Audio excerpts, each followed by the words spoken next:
Saya yakin sekarang ini daerah sedang berpikir untuk memisahkan diri dari Indonesia, Pak. Saya kira sampai sekarang kita tidak percaya lagi dengan pemerintah. Pemerintah kehilangan kepercayaan. Dia berpidato di mana-mana, apapun dilakukan itu, masyarakat sudah tidak percaya itu. Kalau kita analogikan negara itu keluarga, keluarga itu tetap utuh meskipun dia miskin, Pak. Tapi kalau sudah tidak ada lagi kepercayaan, keluarga itu bubar.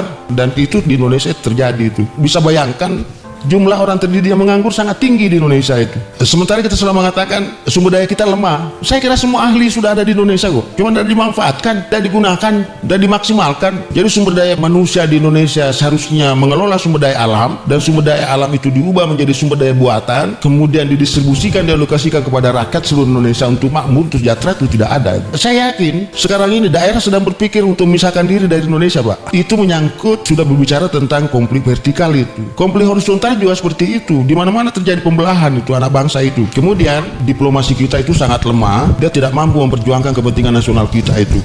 Nah, karena itu saya berharap kepada pemerintah sekarang itu perbaiki komunikasi politiknya, bukan salam-salaman antara aktor politik, Pak. Tidak ada gunanya rangkul-rangkulan, Pak. Lebih baik Anda bermusuhan kalau untuk kebaikan. Tapi kalau Anda bersekongkol, Anda berkomplot, wah itu sangat berbahaya kan. Saya sebenarnya mau menyarankan kepada Pak Prabowo itu, berhentilah berbicara tanpa teks, karena itu berbahaya itu. Hampir semua omongannya tanpa teks itu menggerogoti kekuasaannya sendiri.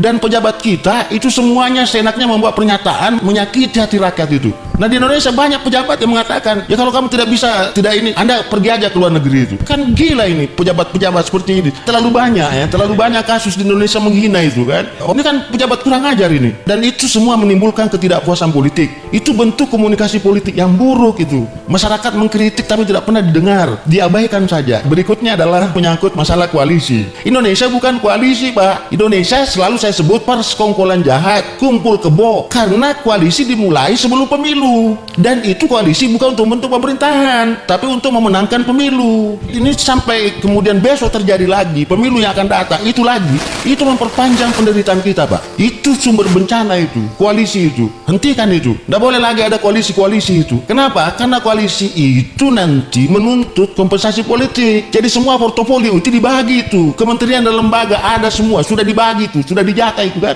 Ini kan salam betul ini nasib negara seperti ini nih. Pak Prabowo memecat kabinetnya saja dia ragu-ragu, dia takut. Kenapa? Karena itu ada koalisi tadi. Implikasinya adalah tidak mungkin mengharapkan pengawasan dari DPR, Pak. Karena istana dengan Senayan sudah berkomplot, Pak. Maka Cilangkap, Trunojoyo, Pejaten, itu adalah hasil nanti dia harus ngikut, Pak. Ya mampus negara itu, Pak. Jatuh, Pak.